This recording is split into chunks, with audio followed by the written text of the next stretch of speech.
Trump's Border Czar Tom Homan joins us tonight. And, sir, it's good to talk to you again.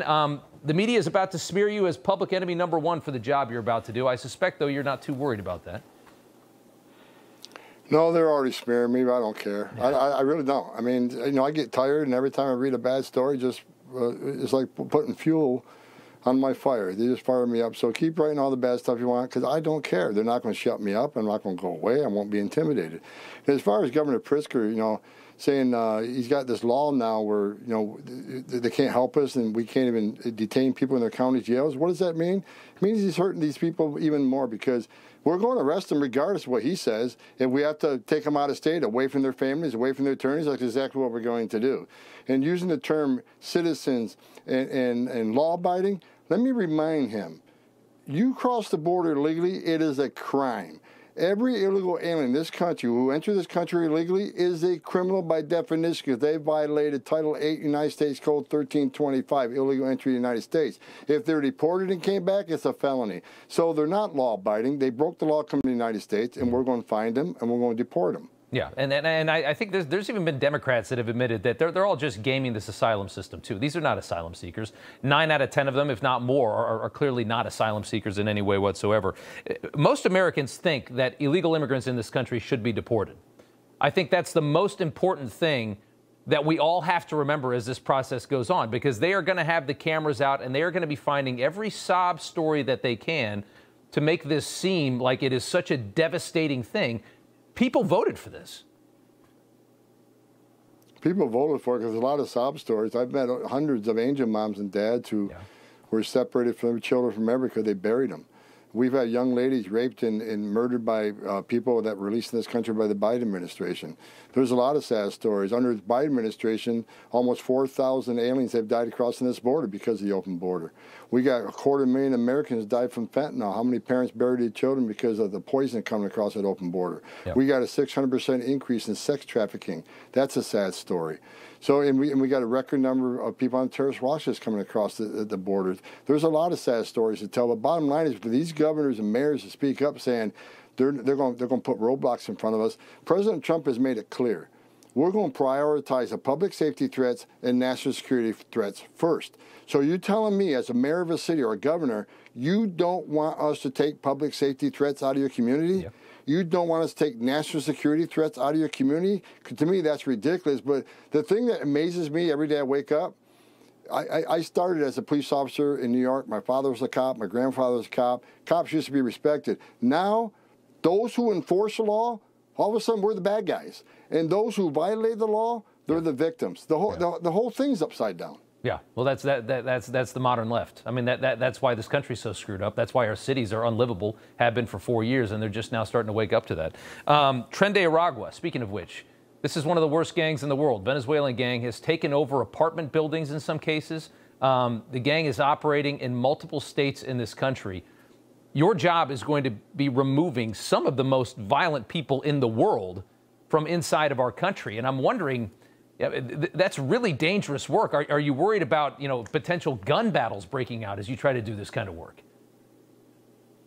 I'm very concerned. I mean, I've carried a badge gun for 34 years, and I buried Border Patrol agents. I buried ICE agents, which is the worst part of the job in the world. Handing a flag to a child or a spouse is one of the worst things about the job. But look, I'm very concerned because these are dangerous people. But we got a job to do. We're going to do it. Tren de Aragua, MS-13, they're on notice. Their days of terror are coming to an end.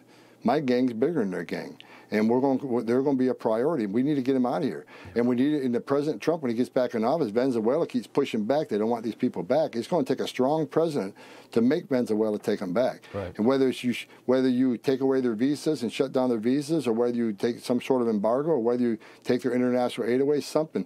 President Trump has proven, when I was ICE director, El Salvador won't take back MS-13. It took President Trump 2 days before he gave me the green light to load up some planes and send them south, because whatever discussion you have with President El Salvador, it works. So I can't wait for President Trump to get back in, because he would demand action. Yeah. No, it's going to be very interesting to watch. It's just going to be the polar opposite of what the last 4 years have been. Was there a reason that do you know there was a reason that you were named Border Czar and not head of ICE or head of DHS? Is there an advantage to being a Border Czar in this situation? I think with the border the way it is right now, this is catastrophic border failure, right? We went for the most secure border under President Trump, with the numbers at a 45-year low, illegal immigration down, 83 to 90%, depending on what time frame you looked at. This is President Trump's number one issue. It was number one issue in the campaign. And because there's so much to fix on the border and this big deportation operation, he wanted to create a position that focuses solely on that. The Secretary of Homeland Security, not only do they have ICE and CBP, they got TSA, right? Yeah. They got FEMA, that needs to be fixed. They got Secret Service, that needs to be fixed. They got the Coast Guard, they got all this stuff. Personally, I think it's the worst job in the federal government because you got all these agencies, many of them under this administration have been torn apart. So I think President Trump saw, look, this is a big issue for me. I want somebody that's going to spend 100% of the time on this. I'll work very closely with Governor Noem. It's not like we're going to be working separately. I'll work very closely with her, but I can take a lot off her plate because I've done this for 3.5 decades. Right. I'll be working very closely with Steve Miller. I report directly to the president, so I shouldn't get a lot of pushback. So I think President Trump was smart by doing this. Yeah. We found a random tweet last night on X that I thought was great. It said, Tom Homan seems impervious to female emotional blackmailing. Incredibly important quality. It's a funny tweet. It reminded us of this moment on 60 Minutes. Let's take a look. Is there a way to carry out mass deportation without separating families? Of course there is. Families can be deported together. It's not a job for the faint of heart, what you're about to do.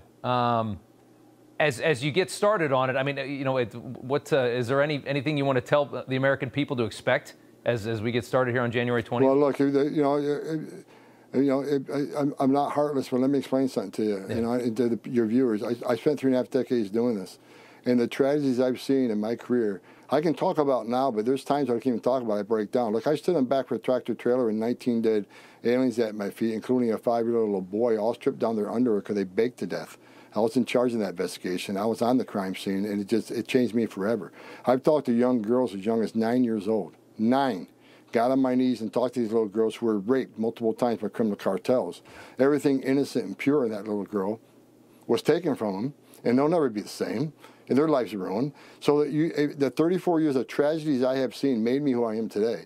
Securing the border is going to save lives. That's what this is about, and I'm not going to apologize for it. So when people say, well, that's kind of a hard response, you got to understand, people, while you and I are talking right now, Rob, while you and I are talking right now, a child's going to die in that border tonight. Yeah. Women are being raped by members of cartel tonight. Yeah. So we need to secure the border and save lives, and that's what it's all about. And the southern border is the biggest national security vulnerability this country has seen since 9/11. Yeah. We know that the majority of the Border Patrol is off patrol taking care of these people. I get it. But when you take 70% of the agents off the line, that's when the fentanyl comes across to kill 250,000 Americans. That's when the sex trafficking is up 600%. That's when the no-inspected terrorists are going to sneak in. The cartels create gaps in the system so they can pass the bad people through that don't want to be fingerprinted, don't want to be vetted. Over 2 million we know about.